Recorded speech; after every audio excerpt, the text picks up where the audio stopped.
Assalamu alaikum YouTube көрүүчүлөр, ат сүйүүчүлөр. Тору кашка кулун сатууга чыкты.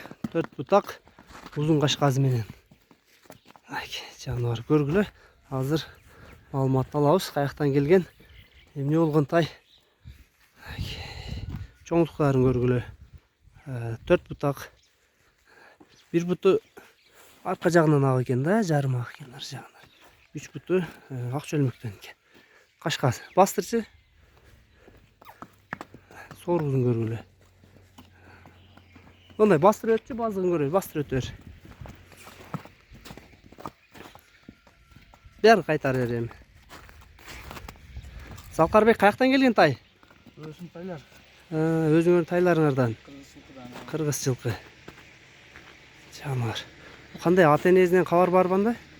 Ат энеси өзү улакка чалып чыгат. Өзүңөрдүн эле улакка чалып жүргөн аттын баласы.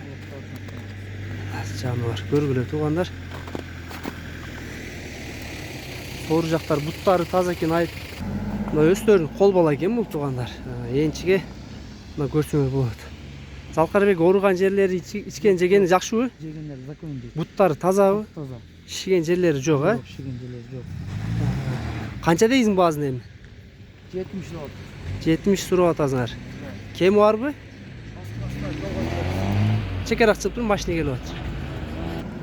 Мына туугандар, өзүңөр уктуңар, маалыматын алдык. Эмне болгон жылкы? Атасынын бою канча бар эле, Салкар? 170 өйдө да. 170 ашык беле? Чоң. Азыр чоң, мүнөсүн келем булар. Дишин көрсөтүп коючу. Дишин аштырар бекен. Кичинекей экен эле, каптал тиштер. Туугандар туяктары, буттары таза экен. Ушундай чоң аттын баласы экен. Баазын айттык. Дареги Аксынын Кербен шаарында турат. Сурайсыңар, кеми бар деп айтты. Бастырып койчу да бир баазыгын көрүп койлу, кандай база. Кетет бул. Бер кайтады.